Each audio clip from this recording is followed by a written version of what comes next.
Hello and welcome to the Other 14 FC podcast. I'm Alex, Crystal Palace fan. And I'm Tom, a West Ham fan. And this is your pod for everything not top six. Tired of your team being last on match of the day and not getting the flowers they deserve? Well, that's our change because we're going to shine a light on all those teams that deserve it. Coming up in today's episode, we're previewing the promoted three.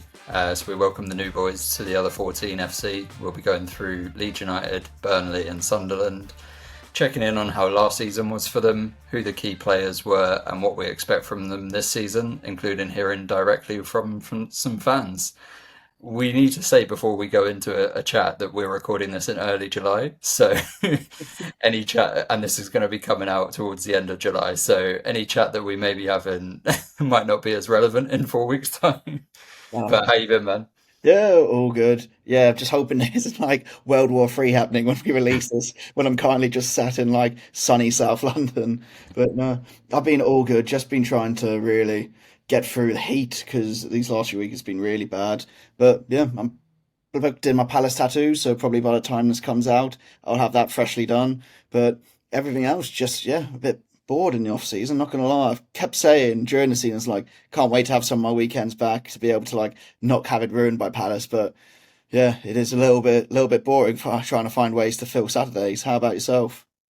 Yeah, missing the football. I haven't got into the Club World Cup at all, Nope. even though Dortmund are in it. So, yeah, missing football, but spent the weekend avoiding the heat and watching Glastonbury, as this was recorded just after that. So watching that on my TV. So saw some really good sets and, yeah, sort of, when I say Free Palestine as well, like all of the messages from the bands were really good, like really support the cause.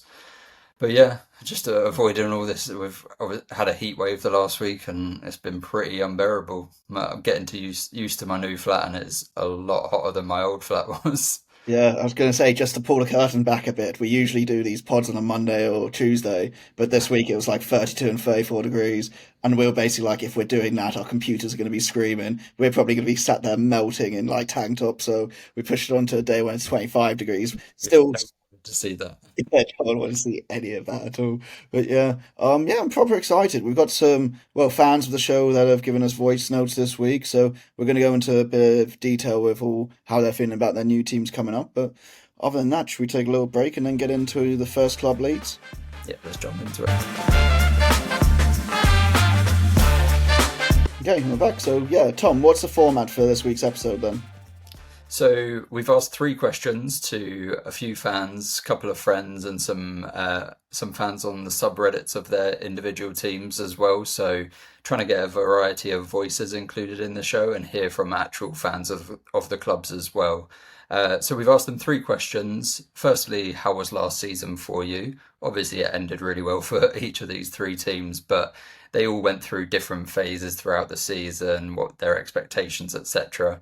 And we also asked who their standout player was to watch out for. So who were the key performers? Was it your defensive midfielder, your wing backs, or your star striker sort of thing?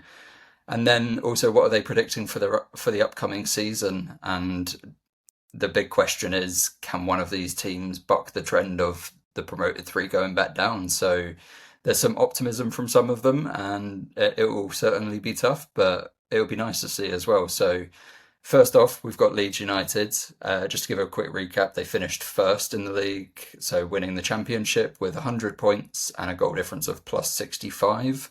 And their top scorer was Joel Pirro with 19. And first off, we're going to hear from Ant Hilton as our fan voice.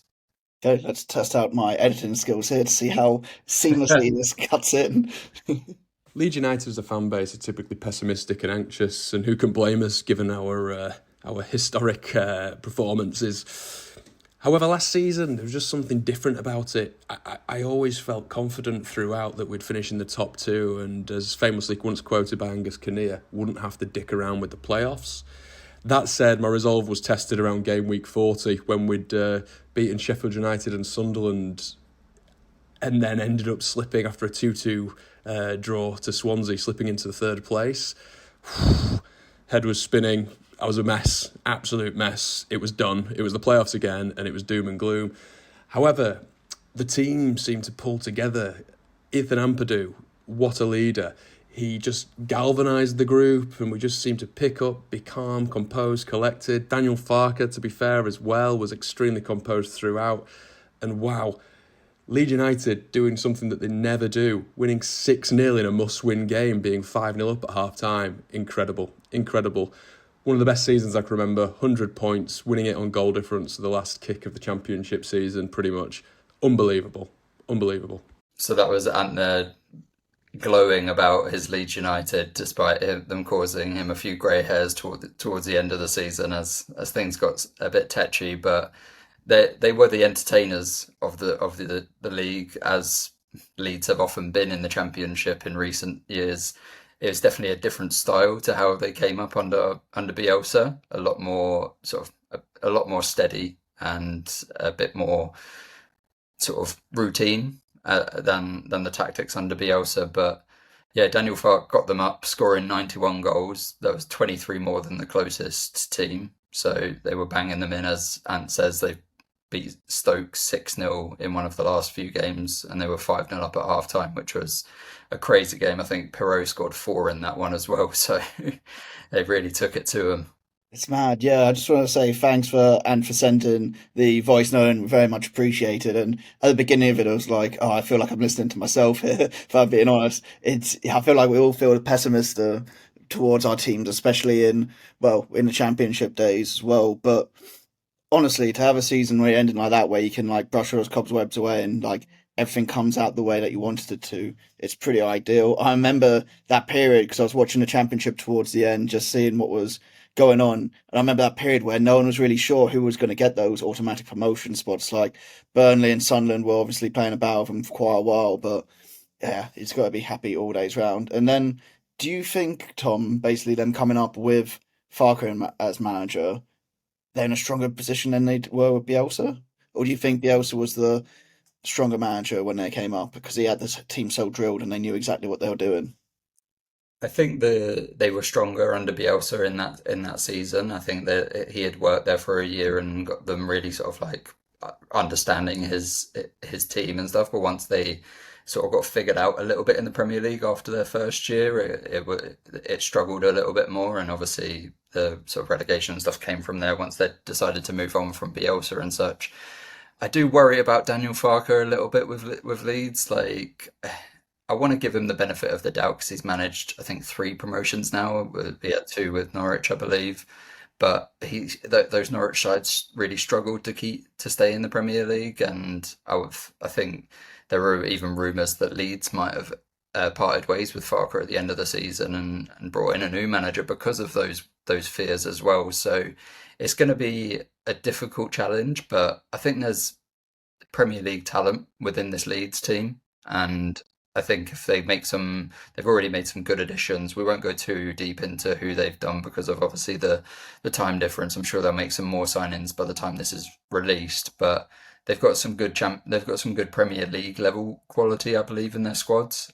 And if Daniel Farke can get them defensively solid but scoring enough goals, I think one thing that's going to be massive in their favour is Ellen Road. Like, it's such a fortress for them. They had 1 defeat there all championship season, which is crazy. I was so happy they came up because I missed out on going to Ellen Road each time we played away there in recent seasons, and it's one on my bucket list to definitely tick off. So when I saw them coming up, I was absolutely ecstatic to be able to do it. So I think with all that, so we talked about entertainers. Should we move into who Ant pulled as his standout player of the season? Yeah, let's do it. There were a number of standout performers, and there would be if you win the title, getting 100 points, scoring as many goals as we did, keeping as many clean sheets as we did. But probably a special mention for Dan James and Joe Rodon, who don't quite get it for me. I think ultimately Autanaka came in from Dusseldorf and just blew us away. No one was expecting anything of that level. Absolutely fantastic player. Can't wait to see how he fares in the Premier League. His technique, his reading of the game, breaking up play. Can tackle, but doesn't really need to because he's just always positioned in the perfect place to intercept the opposition's play. Also a nod for Jayden Bogle, who second half of the season was absolutely superb, running up and down the right. I mean, towards the end of the season, he was probably our best player game by game. Fantastic. And of course, Mano Solomon. Not too sure we'll be able to make that a permanent move, with Thomas Frank saying he wants to see how he fares in pre-season, but scores the goal to clinch the championship. Absolutely brilliant when he was fit towards the tail end of the season, when it mattered. Some excellent names pointed out there from Ant for Leeds standout players. Altanaka was at the heart of their midfield, was sensational for them. He was an interesting player because he's been on my radar for a while with the sort of like the German leagues that I watch, and he's sort of been a name that I've been waiting to see if he would come up. I'm honestly a little bit surprised that he went to the Championship first. I thought he might have been of interest to some Premier League teams. But I think the season in the Championship has done him the world of good, and he's really sort of settled into English football, Leeds culture. There's a video of him at the Championship, like when they're all celebrating, he's just eating a slice of pizza in the background. Very like humble, chill sort of guy. But Like that. That's a big thing about Leeds and players. Like players actually buy into the city and they buy into the supporters as well, and that's something you always expect to bleed it through to the squad and like give them that extra like punch to get the results and how much it means to not just them but how much it means to the city and the fans themselves.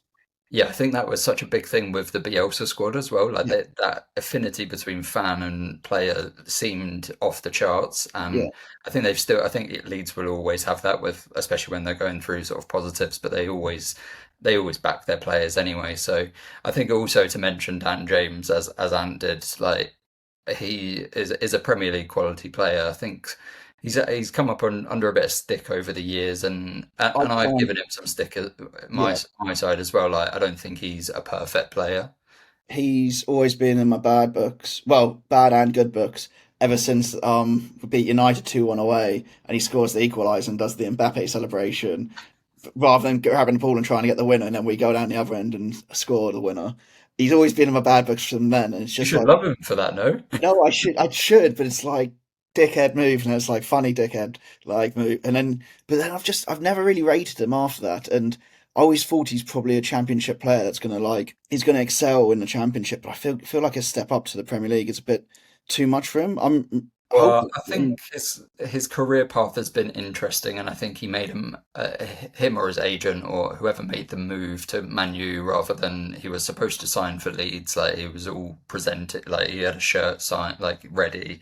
He was at the training ground taking pictures and stuff, and then Man United came in and up their bid and like gazumped Leeds to take that deal away from them in that January transfer window a few years ago now, and I think if he'd have gone to Leeds under Bielsa and at that time it would have been the better step up for him, whereas the United step up was too much, like too soon. He did okay at times for United, but if he'd have gone to Leeds, and that would have been a perfect level for him, in my opinion. And I Agree with think you completely he's on that. come in there Yeah, now, and it'd be interesting to see because I agree with you. I think over the previous years he hasn't been Premier League quality, but like he's had this especially this season where he's been so effective for Leeds in the Championship. Now with that confidence and with that belief and like the sort of the team around him, settled environment is now the time that he makes that step up. Like he's perfect age too. He's still, like, I think he's 25 or something. 27. So yeah, it is. It's Okay. around that age where it's perfect for him if it's make or break in the next few years. So it's interesting to see, and I hope for Ant's sake that he does pull off and he shows what he can actually do. Yeah, I think just to quickly touch on a couple of other players that he mentioned, Jaden Bogle was absolutely sensational for them. He a key factor for Leeds this season was their fullbacks, and Bogle led the group at right back.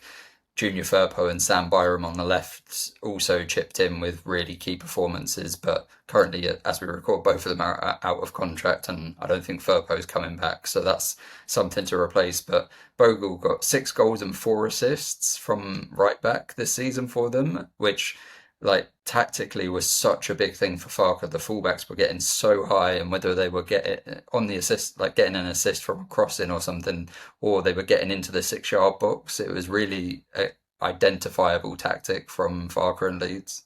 Do you know what system they were playing with their fullbacks getting up that high? Did they have three at the back or five at the back? No, it Sorry, was a three at four. the It back, was four, a four at the back. four at the back. God, that's a well. It's getting increasingly harder to play that way with your wing backs coming up and being able to knock.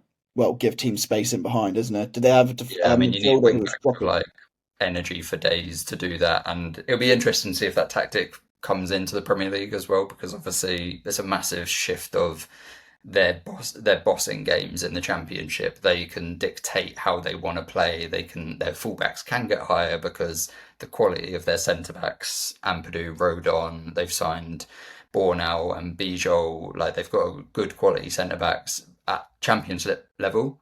They can cover pretty easily against the opposition. Premier League level, they're going to get exposed if they do that at times. Well, yeah, I guess it's the cliche, and we probably get it out of the way now. It's like you come up winning games, and then you go into a division where you need to be just figuring out a way to get any points, like respecting the point and just getting through games. Do you think, well, we could probably ask this question for every team. Do you think Leeds are going to be playing in that way where they want to still take the game to teams? Or do you think they'll, with Farker in charge, he knows the Premier League, he's seen what's worked, well, what in all honesty hasn't worked for him before? Or do you think he'll completely change his setup completely and be like, we just need to get everything we can from each game? I definitely think more so than when Leeds came up under Bielsa and they just stuck to what they knew, like they stuck to their guns. They were going to go down the way that or they were going to stay up the way that they played. It was all about how they were playing. I think Farker and his almost like scar tissue from those Norwich experiences in the Premier League is going to be a lot more balanced and cautious about playing that way. And I think in games where they're much less favorited, they'll probably like sort of come back, like sit back a little bit more, and they'll probably be a bit more sort of tactically balanced and a bit more nuanced than they were under Bielsa when they were in the Premier League last time. So it might end up being a more stable way of staying up, but I guess we should toss it to Ant and see what his expectations are for this season. Oh, what a seamless link there from you, Tom. Cool. It's not my first radio.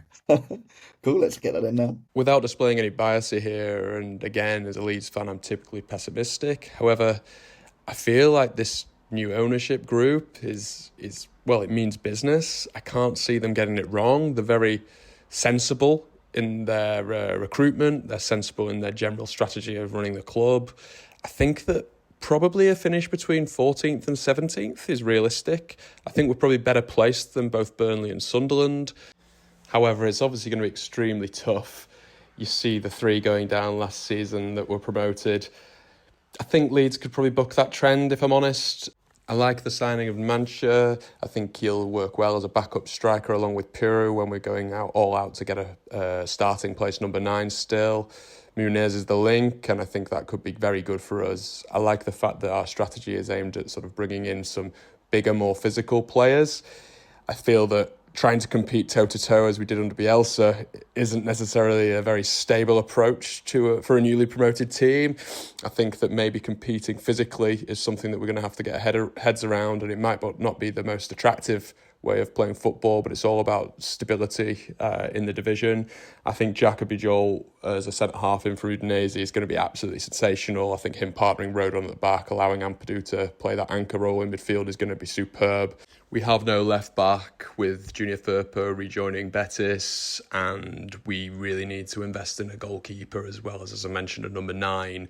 And I think maybe a formation change to drop a number 10 and have 2 more solid centre midfielders with an anchor behind them is probably something that fans won't like to hear, but I think it's probably a wise decision. Aside from Ampadu, Rodon, Tanaka and Nonto, I feel as though we could do with strengthening in pretty much every position. It's not to say the other players won't be utilised as squad players, but I just think that the difference between the Premier League and the Championship is so significant that I think a lot of recruitment's needed, incoming and outgoing. Honestly, it's so refreshing hearing from another 14 fan because, like, it's just the insights and the things you expect from people that are like-minded and grounded. I'm sick of having to listen to Arsenal fans at work talk about absolutely ridiculous things. Like, yeah, I agree with Anton on loads of aspects there. It's exactly how I felt when Palace came up. It was like we we have to expect it to be different. We have to expect to like be bullish in the league. We're gonna have to be strong. You're gonna have to swap out most of the squad, but keep the spine and keep the talent, not the talent, keep the ethos that got you there. I think, and picked out things that you've picked out yourself, Tom. I can see in your notes, like main one being looking for a replacement for Melia in goal after he dropped some big clangers this year. I can remember, was it the one against Sunderland when the ball just comes back into the box and it just goes past him, and it looks almost like a camera trick when you see it, but it was just dreadful. Yeah. I think Ilimelia has been a talented young goalkeeper, but the howlers have crept into his game more and more almost like that you would hope that year on year he'd be ironing them out, but honestly it seems to be getting worse, and I think he was dropped towards the end of the season for Carl Darlow, who is not a Premier League goalkeeper at this stage of his career. I would probably take him over. From what I've seen, like over the years, I'd probably take him over Melia because I think you need a strong goalkeeper at the foundation of your team. Like, look That's at the Leicester. thing. I think, as Ant said, I think they need to look into the transfer market for that because I don't think the options are in house right now. Darlow is a fine number two, but I wouldn't be backing Leeds to stay up if they go into him with those two as their only choices at goalkeeper, really. And I think, as Ant said, like, and we've said, like the jump between Championship and Premier League is just getting bigger and bigger every year, Yeah, especially as like teams stay, like the other 14 teams are staying in the league, like your Brentfords, your Brightons, etc. Like there's that gap, and the promoted three are going down. The gap is just feels like it's been widening over the course of the season, over the course of the recent years. I mean, so I think that's going to be like Ant says, there are like so many incomings and outgoings, and you need to balance that with not unsettling the team because sometimes you can do too much. You're trying to improve too many areas, and then you just don't have a settled squad, especially at the start of the season, and you get one foot behind the other teams, and then you're in trouble. And I think there's definitely going to need to be some improvements. Like goalkeeper, I would be looking at another number nine that can challenge Peru for a starting position. As Ant says, they've been linked with Rodrigo Muniz, so maybe that'll be done by the time that we put this out. But yeah, I think Leeds have a good chance of bucking the trend and staying up. I think they've got some experience and they've got some good Premier League quality dotted about throughout the team, but it's going to be a big summer and it's going to take a lot of effort. And I think, as Ant says, like, and as you said, you're going to need to get some dirty points out of the yeah, season. Like, I remember when we came up with Sam Allardyce, that first year was just like, I think his whole thing was like get 10 wins over the course of the season, and that's 30 points. And that's majority of the time, that's nearly enough to keep you up. Like, get a few draws added on top of that sort of thing and you're good, and it's not going to be pretty at times. yeah. Even if it has to be turgid, you just got to get through those games and build that foundation to get you a foundation to build from and get to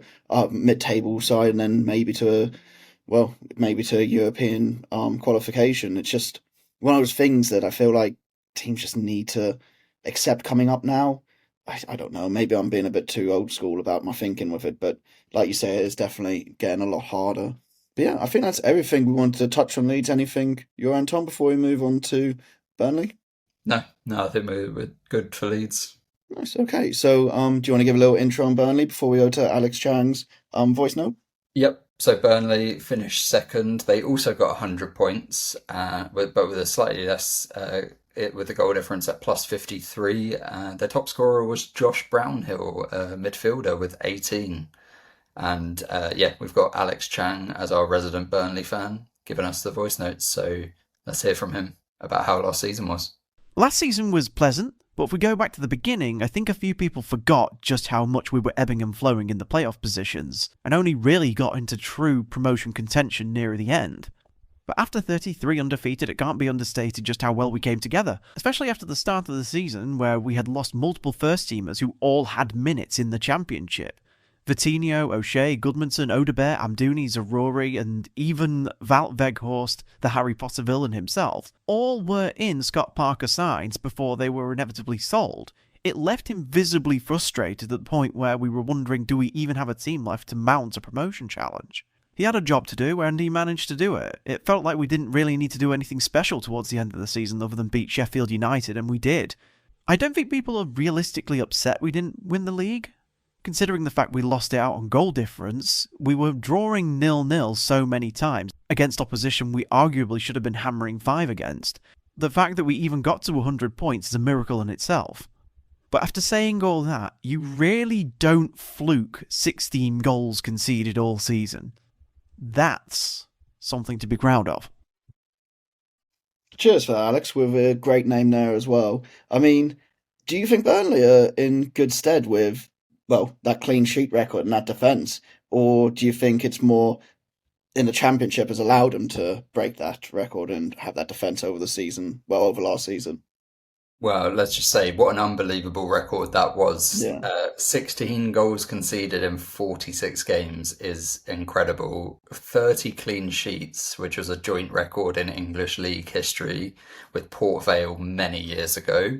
And actually, I think that's the right question to ask is that the best platform to succeed at Premier League level? Like, as we were just talking about with Leeds, that they came up as the entertainers, that might not translate as well to the Premier League, whereas an excellent defensive record might be the best way to stay up in the Premier League. Like, the one thing that I would say is they've lost a couple of key players, which was also, as Alex said, like what happened to them last season. They lost quite a lot of players and players with valuable experience, and they've got a lot of players in to replace them, but they've lost really important players this summer already. So Josh Brown, who at the time of recording obviously hasn't signed a new contract, so he's currently a free agent. That's their top scorer, their captain, and their best midfielder. They've lost Egan Riley, one of their key defenders, to Marseille on a free transfer.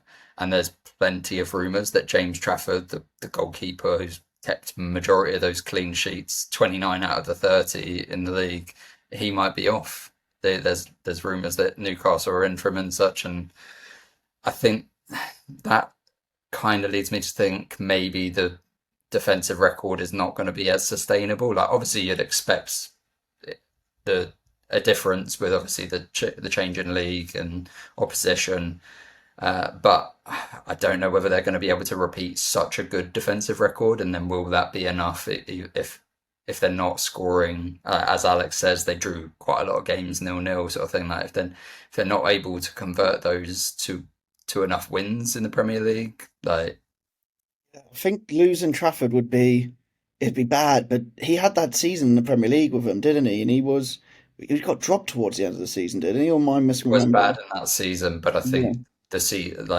season in the Championship has done him absolutely wonders. Like, obviously it's easy to say that based off the record and everything, but he's a young goalkeeper. Like, coming into the Premier League, it was probably too much too soon for him. Like, he'd pretty much only played like academy level football up until that point, and that step up is huge. Like, if we think the Championship to Premier League level step up is like the reserves to Premier League is even bigger, and especially for a goalkeeper when one mistake is costly. Like, Yeah. I think what I'm thinking is like you said about Farke, it's like the scar tissue may still be there, so it takes one maybe bad performance for him and then maybe he crumbles. But yeah, I think he's still probably vital for them to stay in the team. And I do like the idea you raise, like Scott Parker maybe like building a platform in the Championship of like around defending, like, because he knows, well, this is mastermind stuff in like 4D chess if it is actually, and would be a massive gamble. But like, if you're like, okay, I'm going to make this team so defensively resilient that when we come to the Premier League, we know in those moments how to stay resilient against teams.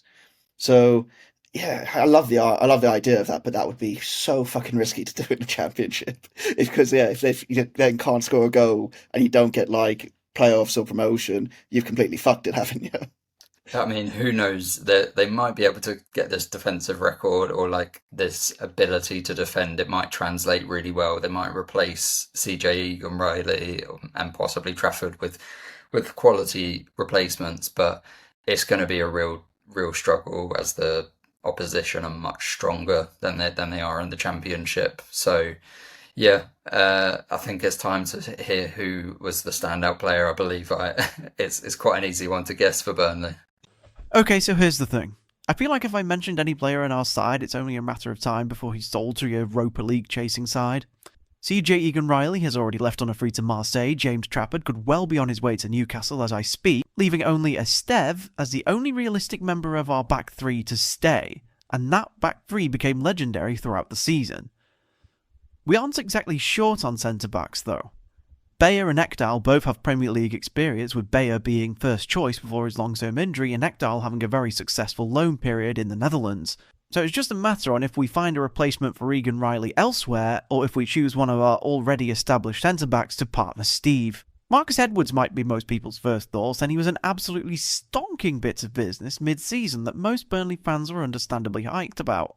He ended up being a fantastic signing. Not because of his own talent, but because his presence put Jadon Anthony on his natural side, and Jadon Anthony is the tits. Marcus Edwards makes the team better purely by improving Jadon Anthony. Josh Brownhill's another obvious choice. As of recording, he's not signed a contract extension, so a big question mark on whether or not he's actually going to be in Claret and Blue next season. But I can't not mention him, considering he was one goal away from being Championship top scorer as a defensive midfielder. Other than that, there are a fair few young players who have shown signs of brilliance that just haven't been able to keep it going for a long run of form. Luca Koleosho seems to have a reverse Cameron Jerome thing going on, where he generally seems to play better in the Premier League and is a bit lacklustre in the Championship. We'll see if that still holds true. And last but not least, I suppose I can mention Hannibal. Just because it wouldn't be a Burnley side without an out-and-out shithouse. He is carrying the flame of Ashley Barnes, after all. Oh yeah, we still have Ashley Barnes. Ashley Barnes is still playing for Burnley. I did not know that. Yeah, I believe he came back. When I was brushing up on Burnley, that I think he left and came back because he did a funny transfer announcement where he's like, "I'm back." Like it's almost like you can't have Burnley without Barnes. Yeah, I always think, I don't. It sounds so stupid, but Ashley Barnes always pops into my head because of the playoff semi-final against Brighton, where Speroni knocks on literally like what I behind me there related to it. But he comes into my head every now and then because of that. I'm like, he can't still be playing football. He's still at Burnley. Jesus, good for him then, I guess. But yeah, Alex, great insight into so much in there. You had me and TJ laughing at bits in there. Highlights, Jane Anthony is the tits. That really got me good. And yeah, I guess my players I'd pick out. A player I was quite surprised actually went to Burnley was Marcus Edwards. Like, we'd been linked with him for years. I feel like every mid-level Premier League club, I bet West Ham had even been like linked to him in the last few years. And to see him go to Burnley, that seems like a weird decision, but I guess it made sense for him to like cut his teeth basically in the Championship a bit, and then go on to like some Premier League success. That being said, was he at Spurs before he went to Sporting? And he came through the academy at Spurs and then went to Sporting, and yeah, as you say, he's been linked with every Premier League team from like maybe fifth place down to the bottom of the table over the last 3 years, like every transfer window. And I agree, it was a bit of a surprise that he pitched up at Burnley. Just thought he was destined to come to one of like someone around 10th in the Premier League. But interesting move from him, and what turned out to be a really good move from him. Like, he played his part in getting Burnley up, and as Alex says, like, he put Jadon Anthony back on his on his favoured side, and he's another interesting talent. Like, I've not been Jadon Anthony's biggest fan, really. I think he's had potential and not stepped it up in recent seasons, and it's getting to the point now where it's like, you need to be started like a quality player if you're going to be playing at this level. And he's had, like, similar to like Dan James, but I think Anthony's a couple of years younger, is like, right, you've had your good season in the Championship now. Like, you were one of Burnley's best players. Make the step up. Like, make it seem that Burnley don't need to replace you, or that you belong at this level, kind of thing. And that's what is going to be really telling. Like, same with Marcus Edwards as well. Like, if they go in with those two as their like wingers, like, those are two players who have long been touted as Premier League level. Now's the time to see, and it's obviously going to be difficult in a newly promoted side for wingers to sort of catch the eye, like, especially if they're going to be so sort of defensive and stuff. But the numbers might not be as good as they are in the Championship, but how's the impact going to be? Will they step up? Is big for me. That's it, isn't it? I'm thinking like if they are going to go down defensive route, you got those two wingers and you got pace in your side. There is always the way of playing on the counter, isn't there? I know it's probably not the prettiest, but I think a lot of Premier League teams suffer against teams playing that type of football as well. Like we saw it with who was it who did it this year? Why am I mind blanking completely? Who who did it all year long and fucking Oh, Forest. Forest like did it Oh, all year long pretty much and nearly ended up fucking getting a championship and one point were like in contention to win the fucking league. so you're saying Burnley are going to get into the Europe next year? Right, why not? Let's go for it. No, but do you know what I mean? Like, if you've got those players there, I didn't realise Brownhill was what their top scorer from a defensive midfielder as well. Like, Yeah, I he was, kept popping up. It was almost like an old school, like those like noughties midfielders, your Lampards, Gerrards, etc., just like coming into the box and just popping up with loads of goals. Like when I was watching the highlights, it was like, wow, he's really excelled in that role. yeah, it's unbelievable, really. But yeah, should we move on to what Alex's predictions for the season are? I feel like Yeah, there's going to be a few funny insights in here as well. let's hear it. The only man on planet Earth that can truly survive a Premier League season with a team as small as Burnley is currently eating worms somewhere after being sacked from Merseyside. I can't read Scott Parker's mind, and our squad is still undefined, with many key players leaving so early. It's just another task where I'm staring at the blank page before me, wondering if I should just wait until the start of the season. Granted, we've been here before, and it was last season. I've also not been naive enough to forget that Bournemouth and Fulham fans have been warning us since day one about the Scott Parker Premier League hangover. We're reaching for something in the distance, so close we can almost taste it. With Dyche's relegation, it was a historic lack of funding playing catch-up. With Company, it was a stubbornness playing a form of football that looked good, but made us lose constantly. Scott Parker has a chance to learn from that with players who know what it's like to be in the Premier League, and players that have mounted experience in the Premier League. My hope is that there's just 3 teams worse than us and we get 17th purely from defending well. We're used to top 6 fans bemoaning us for daring to defend, and if it keeps us up, then I'm happy for the abuse. Just one season where we can finally re-establish ourselves as a Premier League club again, as this season is where our book begins. The rest is still unwritten. Some amazing writing there from Alex, I believe, like dropping in the Natasha Bedingfield unwritten lyrics as they went along, which strangely became Burnley's like motto, like their anthem throughout the season. Like That is a great it's an anthem. unreal record, so Yeah. fair play to them. Oh, that was brilliant. But no, it is good insight into everything with Burnley. And I guess Burnley out of the 3, I mean, Sunderland may be much further back now, but Burnley are probably the closest to being a Premier League regular that's gone down and not really established themselves again. And I felt for him during the company year because it was a bit like this man's just using you to play a system to then look for a bigger job. And it felt like that throughout. Would you agree, or am I being a bit too pessimistic with it?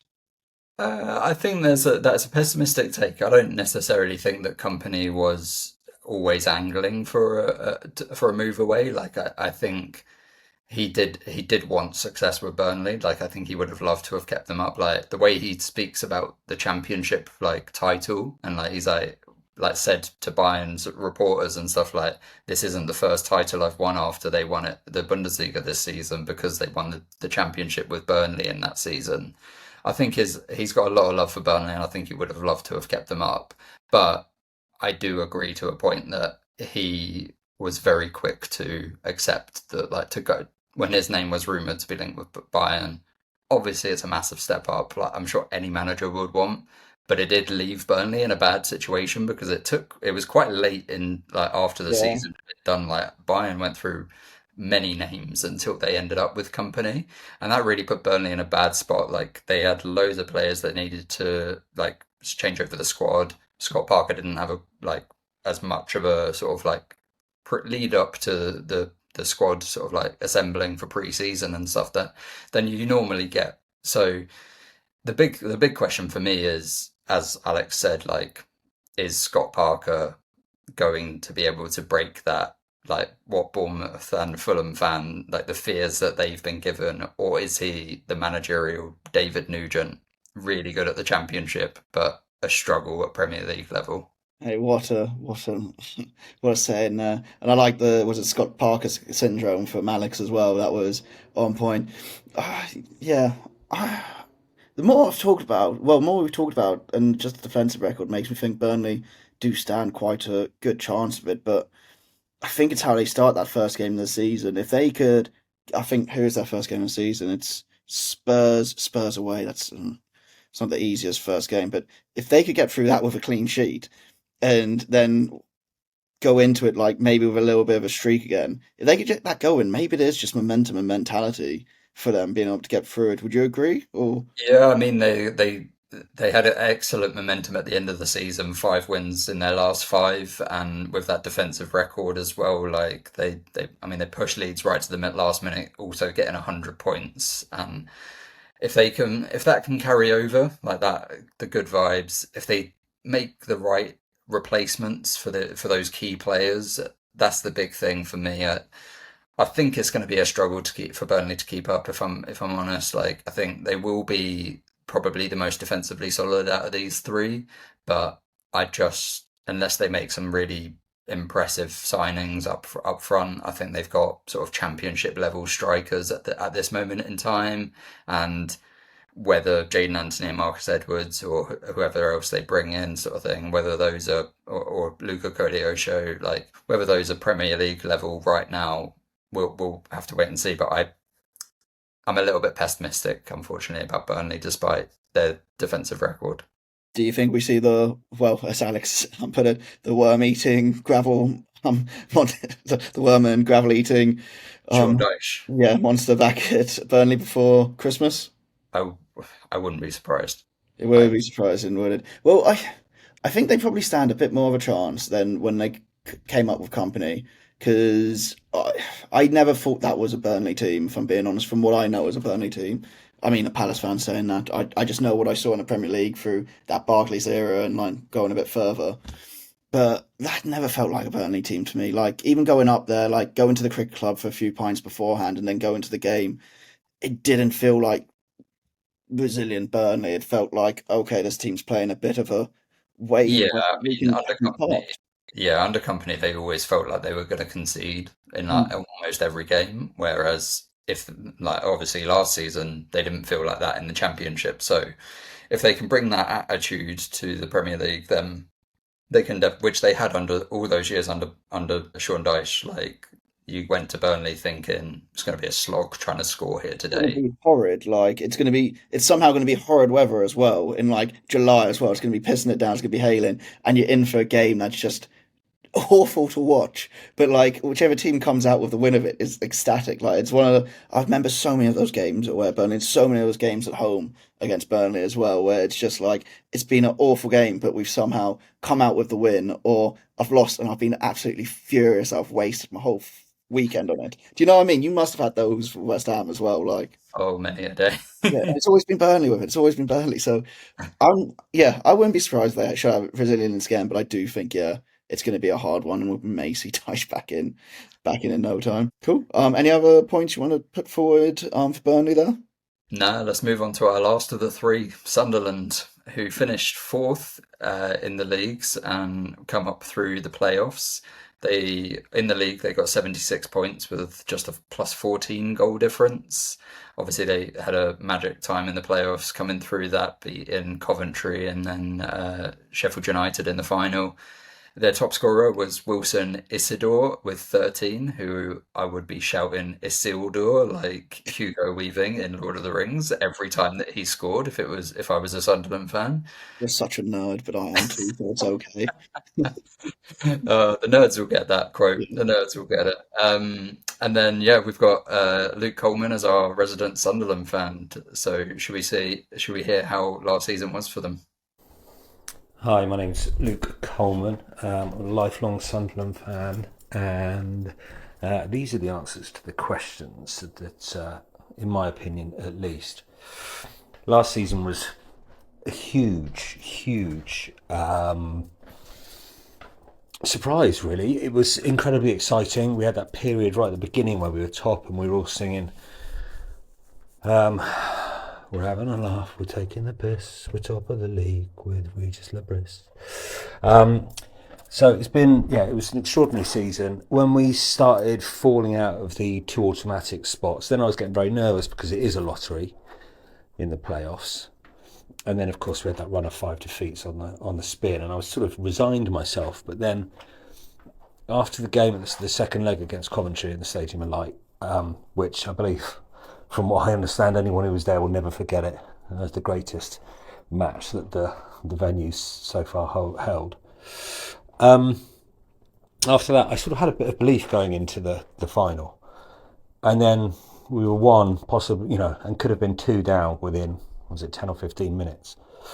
So, but the till the end thing, which I think's now got to be the club's second motto. It was an extraordinary season, and we were lucky in spots, but actually over the course of the season, well deserved, and yeah, fantastic. Yeah, I mean, to start with, thanks also, Luke, for writing in. And I just want to say, like, being able for see Sunderland go up in the playoffs, I'm hoping for Sunderland fans that kind of washes away all the Sunderland till I die stuff that was there for years. Like, I hope, like, any of the banter or anything like that has all been moved away. A bit like the banter from Palace losing the FA Cup in 2016.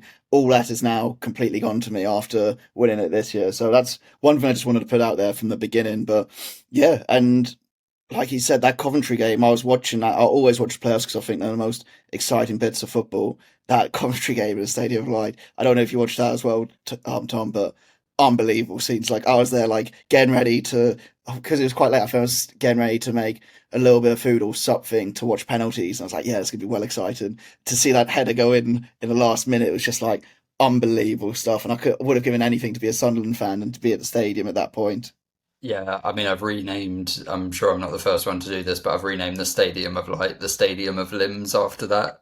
Like when I was watching it back over the weekend in preparation for this, I was just like, just took a moment and like rewinded it and just watched the fans after like just knowing the goal was coming and just watched all the fans, like the expectation when the corners, like the cross is coming in, and then like Ballard gets his head on it, and it's just like just the pure like pandemonium like in the crowd. Like it is uh, the best part of football. Like as you say, like the playoff drama. It's We came up through the playoffs all those years ago, and it is so agonizing. Like the 2 weeks of being in the playoffs, it just like you eat, sleep, dream of those matches as a fan. Like you're just like agonizing over, oh, we're gonna get it over the line, and to do it in like the 120th minute, like to get that Yeah, goal that takes you to the like championship playoff final was just unreal.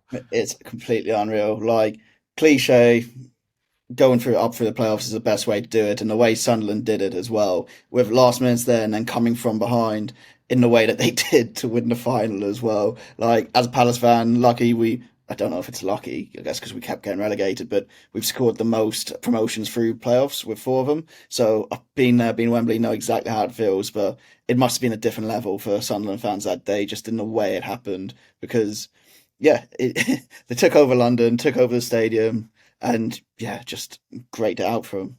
Yeah, I mean they must have been so nervous as well, like going into the playoffs as a whole, because they lost the last five games like before, like in the league, and like that is usually with the playoffs, it's who's got the momentum coming into it. Like it's quite often not who finishes third, and they're usually the sort of obviously the better team.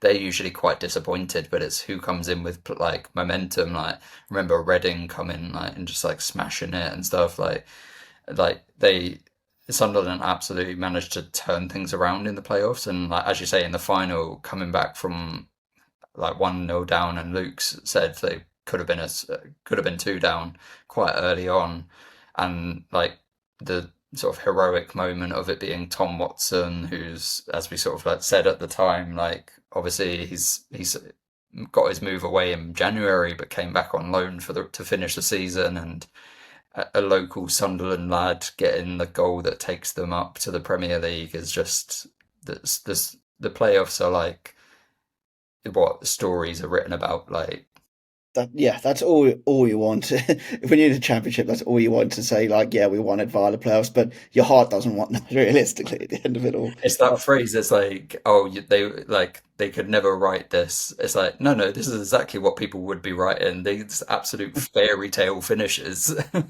Oh, I love it. Should we see what players stood out for Luke then over the season? Let's go for it.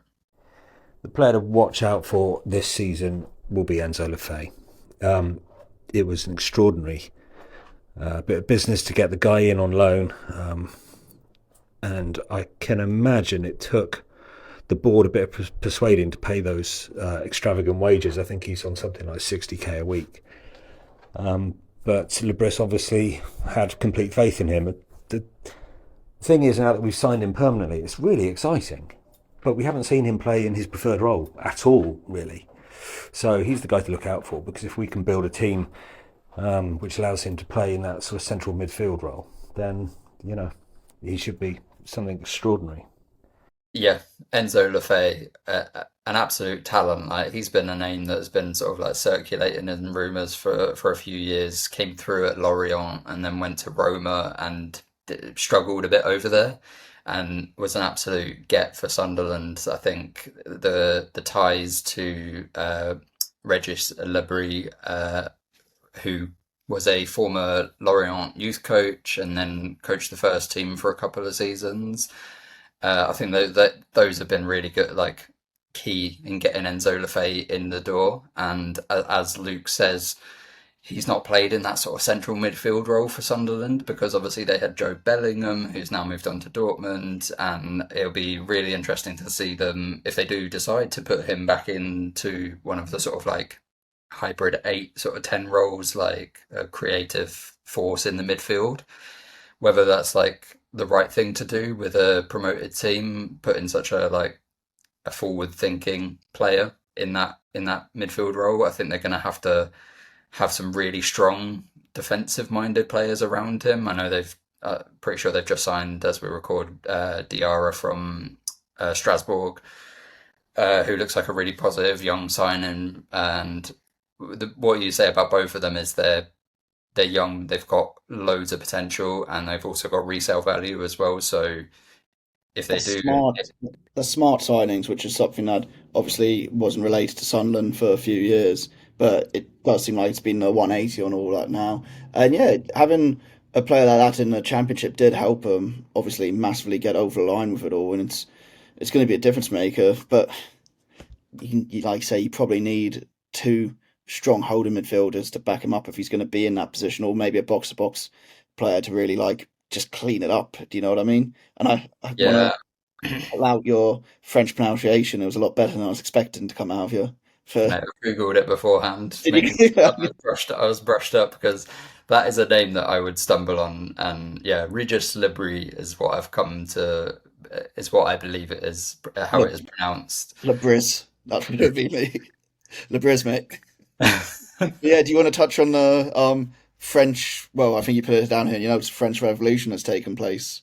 Yeah, obviously Lebris in charge, like the new sporting director they've got in, like Lefebvre, Diarra. They're looking for France for transfers, which has been a successful hunting ground, I believe, in recent years. Like I think the translation from France to Premier, like from Ligue 1 to Premier League, has been pretty successful It's a in lot of recent French, seasons. Like I a lot think of there's Francos. you can't say that for all of the European leagues. Like I know like the Bundesliga to Premier League has been a bit of a struggle for a lot of players. And you wouldn't expect that, would you? You'd think it'd be the other way around. You think the Bundesliga would fit in because it's more physical, but French players have taken like to the Premier League ducked water, most of them at least. Yeah, exactly. And I think another like that, so they've got this like French Revolution going on, but they're also like the young upstarts. I think no Sunderland fan would really disagree with me saying that they weren't expecting to come up in the like to get promoted last season. They had the youngest squad in the league by far in the championship. That was they had like Lebris, who, as I said, was previously a youth coach at Lorient for 7 years, and then only had 2 years as the head coach of Lorient, including a relegation at the end of that 2 years. So him coming in his first season at Sunderland, like really young squad, They started the season really well, but as we mentioned, they struggled towards the end and then caught the magic of the playoffs. It's going to be a real struggle for them to stay up. Like, I think obviously it feels really obvious to say, but I think it's going to be a struggle. Yeah, I mean, just point on your like young players and young squad. I guess most of them aren't scarred by stuff that's happened before, so it does give it a breath of fresh air. What I do want to find out actually is the last team to stay in the Premier League after coming up from the playoffs, because I'm not sure who that would be. Do you know that bar off the top of your head? If not, we'll take a quick pause just to find that out. I do know off the top of my head. Okay, give us 1 second, viewers. Sorry for that short interval, but yeah, Tom was able to find for us. So, Tom, who was the last team to stay up via the playoffs? So Nottingham Forest in 2022, they beat Huddersfield Town 1-0. Since then, we've had Luton Town and Southampton who haven't been able to stay up. So, what we're saying for Sunderland fans is that they should expect to be in the Conference League in 2 seasons' time. That But one. you're pipping Burnley and Sunderland for the Conference League. You're gonna let a lot of people down when it's a bit more, it's a bit harder than it looks. No, yeah, it's just, to be fair, Forest, I guess, yeah, have proved me a bit wrong there. But like you say, coming off a playoff always makes you seem like the weaker team. But you have that moment, you have that togetherness. I'm trying to look for the positives for it, but I see Sunderland struggling a bit. Should we see what Luke thinks is going to be the prediction for upcoming season? Yeah, let's hear from the actual fan. Next season, survival is obviously a huge challenge for any promoted side into the Prem. But just with some of the rumours that are going around, and our new director of football, that he looks like an extraordinary piece of business. Again, one that no one saw coming, and I think we'll probably have a few signings that people don't expect as of today, which is Wednesday the 25th. We're talking about signing a goalkeeper. There's rumours about various strikers, Ukrainian guy that's just been promoted from League 2 to League 1. So there's not to be excited about, but you can't predict who we're going to sign and when, because this is not the way that we do business now. Everything is very quiet, and when it's announced, everyone's like, who's that? Who's that? So I reckon the optimist in me says 15th. Nice. A good thing we made it aware we were recording this at a later date, or Luke would have outed us with the timestamp there. Yeah, a very optimistic shout from Luke there. 15th. That would be incredible achievement if Sunderland could achieve that. Yeah, I mean, yeah, it is. Like I said, it's going to be difficult.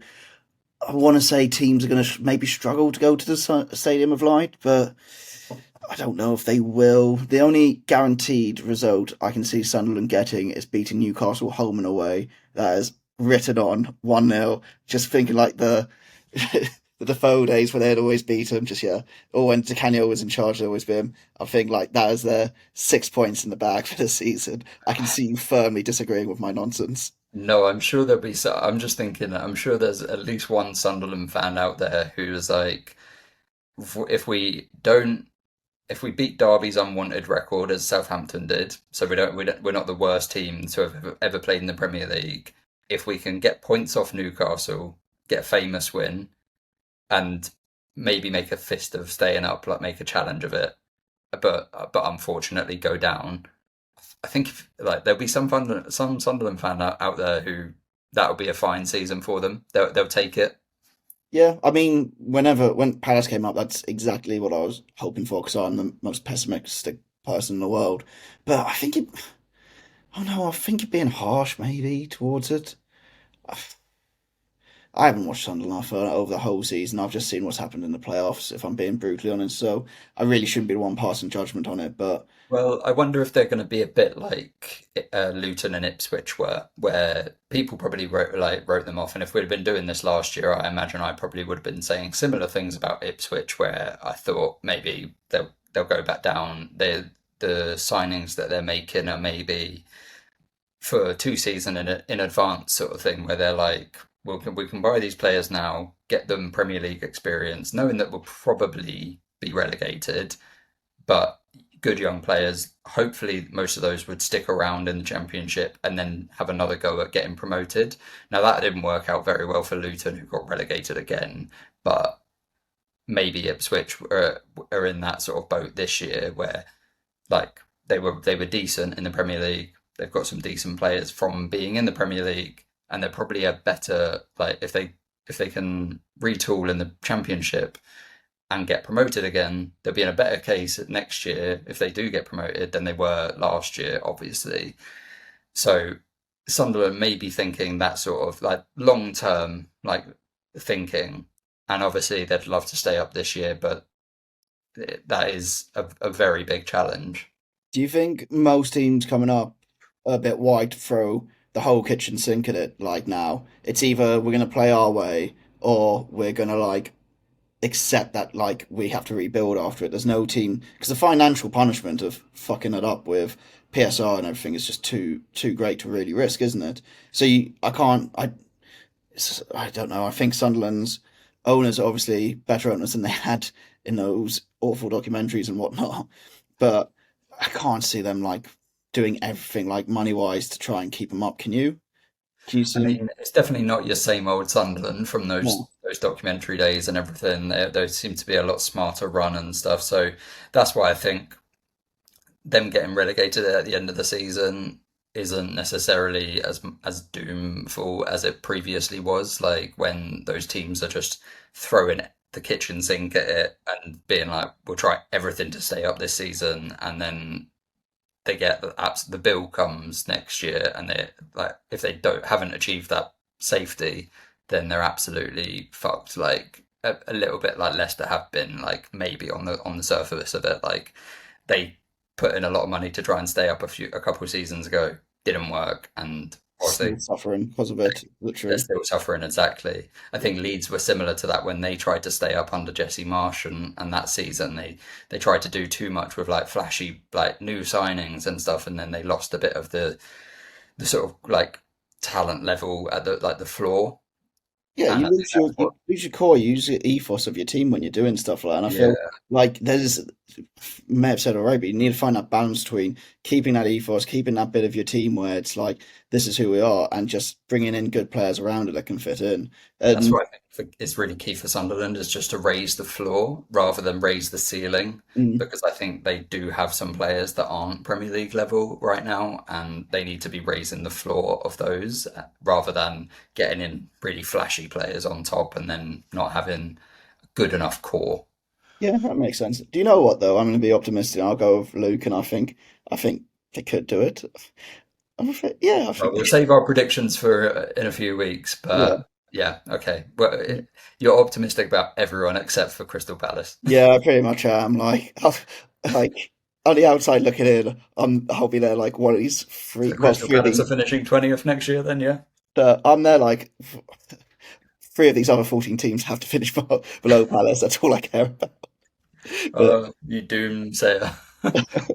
awful thing to say, but yeah, it's how I've been every single fan of every other 14 teams. Anyway, this is not a Palace podcast. Yeah, we said the same thing though, like just making sure we finish above three other teams. But nah. Oh, do you want to touch on anything more on Sunderland at all? I think. No, Oh, I I think guess maybe one that the media has obviously covered more than everyone. Do you think Joe Bellingham leaving is probably best for them to give him money to reinvest into the squad, or do you think he'll be missed? no, I think it was a good move all round. I Mm. think a bit of money to invest in the squad allows Lefay to move into a central role if that's what they want to do tactically. I think the money they got for a talented young player was decent from a Dortmund perspective. Obviously, being a fan, I'm happy with the signing, and I think he'll come on at Dortmund. Quite glad he's getting away from the Premier League. To be honest, like I Yeah, I was think going to say it'd be interesting to hear from Luca, like, because it would have ended up being probably a bit of a media circus around him with every Premier League game. Would have been more about him and his brother than it would have been about actual Sunderland. So maybe it is a bit of a saving grace where they can be. I think he still played like as a team player for him, but I think it's going to be probably better that Sunderland see him as a team rather than just a one man show. Yeah, yeah, and I mean, I don't even think Job was their best player, sort No, of like deserving of that. It's just the name, it's like just a the name, yeah, distraction 100%. sort of thing. So yeah, I think you're completely right. They might be best served getting away from that distraction and building more of a core, like as I say, raising the floor of the team rather than and getting some experience as well, rather than just like having such young players. Yeah, completely agree with you. Cool. Okay, I think we should wrap it up there. So next week, I think we've agreed Tom will be looking into some of the other 14 teams and asking them, well, a similar question about what they're expecting for the coming season. So if anyone's interested in writing in, you can see his socials at TikTok, Blue Sky, Reddit, and at Other14FC Podcast. And then we're also emailing on other14fcpodcast at gmail.com. And Tom, do you want to put a put a plea out there for people to rate and view us? Yeah, Alex has clearly already forgotten about that we're recording these in advance, and he's Oh telling shit, yeah. and that we won't be reaching out to people to get those, but we will be. So yeah, a bit of a weird time loop here, but yes, we will be including some more fan voices in the next couple of episodes as we run through the rest of the other 14 who were already in the Premier League. But yeah, Hey, actually, what we could do, include voice notes on socials if anyone wants to send us a video or whatnot. I'll leave Tom in charge of all those to sort out. great. Don't know how that's going to work. Thanks, mate. Please rate and review the podcast and tell your friends that this is where they want to listen. Nice. Otherwise, have a good week and we'll catch you next week. Cheers, guys.